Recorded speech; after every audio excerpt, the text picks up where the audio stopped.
Good morning. Today is Friday, the 11th day of Tammuz. And tonight is a very special day, the Yud-based Tammuz.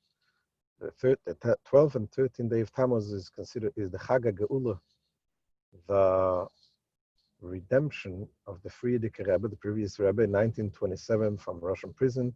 The 12th day of Tammuz is also the birthday of the Frierdiker Rebbe. The previous Rebbe said that the Chag HaGeula, when he was redeemed from the Russian prison for spreading Judaism, he said, this is a redemption not only for myself, but for every single Jew. And the Rebbe explains that a leader, the fact that the Frierdiker Rebbe stood up and he risked his life and he fought for Yiddishkeit, the Mesirus Nefesh, giving his life up, literally. And that gives us the ability, that empowers every single Jew to overcome his most difficult challenges. So, we're going to our daily shir. Today, we are in the middle of chapter 3 of Igeret HaTeshuvah. Yesterday, we spoke about fastings. The Alter Rebbe explained that Teshuvah, repentance, is not about fastings. Repentance is about change of heart. When you change your heart, when you decide to leave all the bad things and do what Hashem wants, that is Teshuvah. You're forgiven. Some sins, you need to wait for Yom Kippur for forgiveness. Some other sins that have capital punishments there also, then you need also some, when a person receives sufferings, that completes the forgiveness. But fasting is not part of the forgiveness. That's not the thing that is necessary in order to be forgiven. However, we do find that Arizal says many different fast days that people need to fast when you violate certain sins. For example, when a person gets angry, he says you should fast 151 days, and so on and so forth. And what happens if you repeat it? You have to fast twice, 3 times. And what is these fastings for? These fastings, it says, is in order to be not forgiven, but to be beloved again, to be accepted by Hashem. Just like when you offend a friend and you ask for his forgiveness, he forgives you. But he doesn't look at you the same way. In order to repair this relationship, you bring him a gift.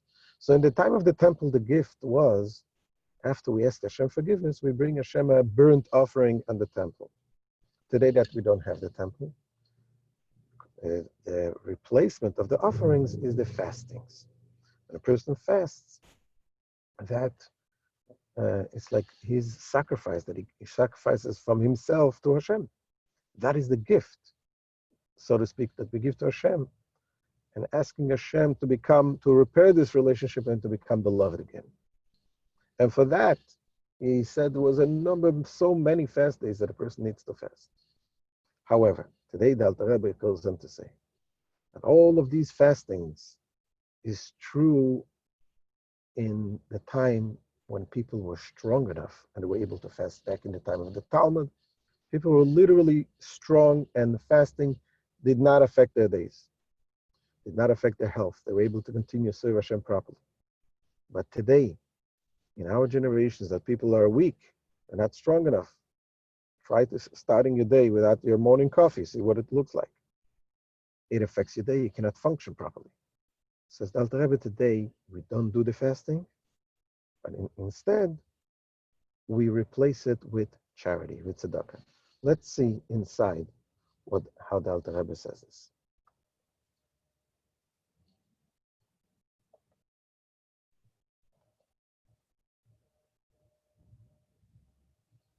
Here goes the Alter Rebbe.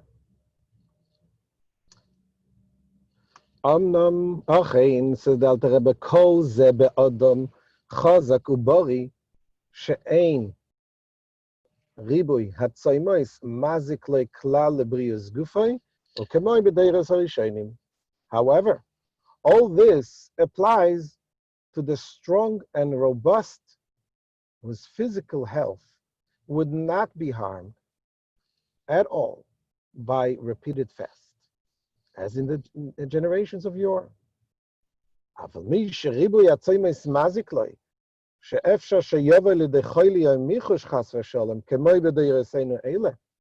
But whoever would be affected by many fasts and might thereby suffer illness or pain, God forbid, as in contemporary generations, and this the Alter Rebbe talks about 200 years ago, let alone today. It says the Alter Rebbe, "Osu lo leharbais b'ta'aniyos, afilu al krisis u'mitzvos bezdin, u'mikol sheken al mitzvos esse u'mitzvos lois esse she'ein b'hem koros."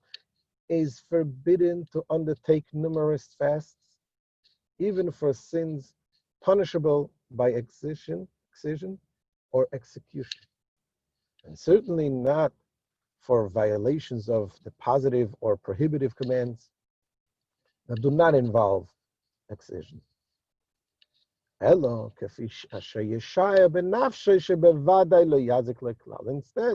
the measure of fasting is a personal estimate of what will not harm him at all. He says,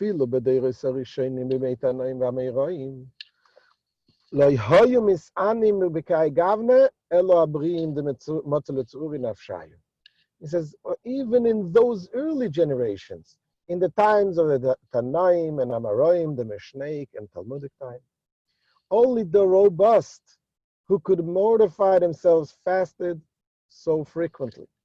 Even then, when people were strong, not everybody was fasting. Only those who were strong enough and the fasting did not affect them.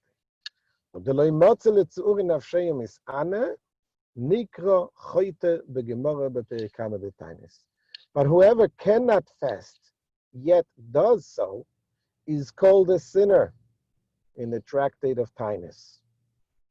And you fast and it affects you, you're a sinner. But why? Because it affects your health.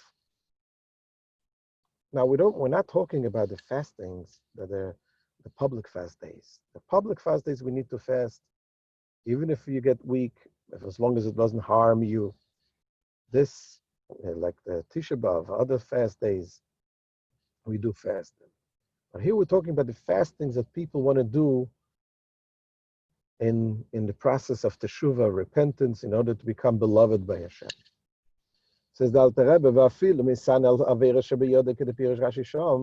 this applies even to one who fasts for specifically known sins, as Rashi explains there. As the Gemara says, Berikama Kuf Memal Berikama Desvachim, She'ein lecho Adam Yisrael she'ein mechuyev asay v'chulu. And it is written in the tractate Zvachim, chapter 1, that there is no one of Israel who is not guilty of transgressing a positive commandment. There are certain commandments that it's almost impossible not to violate. For example, studying Torah. There's a mitzvah studying Torah every single moment, every single available moment of your day. And if sometimes you don't, you do other things. Obviously, when you do business, you're supposed to do what you need to do, to eat, to drink, to whatever you need to do. But the available time has to be study Torah. So there is not a single person that does not violate that transgression. So that person needs forgiveness. And yet, the Gemara says that if you're not able to fast, if it affects your health, and you fast, you're considered a sinner. Umikol shekein, mishu bal Torah, shechoite, v'nenash bekiflaim. So especially if he is a student of Torah, in which case he is doubly punished. When a person studies Torah, he's double, and he fasts, it affects him, is doubly punished. Why? Because you're making yourself weak, and you cannot study Torah because of that. Ki machlas chalishus atainis lo yuchal lasek bakaroi. For the weakness of resulting from his fast prevents him from studying the Torah properly. Hello, my takante, says the Alter Rebbe. What is the remedy? What then is the remedy for this person? Meaning, what is such a person to do in order to be beloved by his Creator as he was before his sin? We said a person sins, when he asks forgiveness, he regrets he's forgiven, but he wants to be beloved. And you cannot fast because you're not strong enough. Says the Alter Rebbe, you should comply with the verse that says, redeem your sin with charity. But charity replaces the fast days.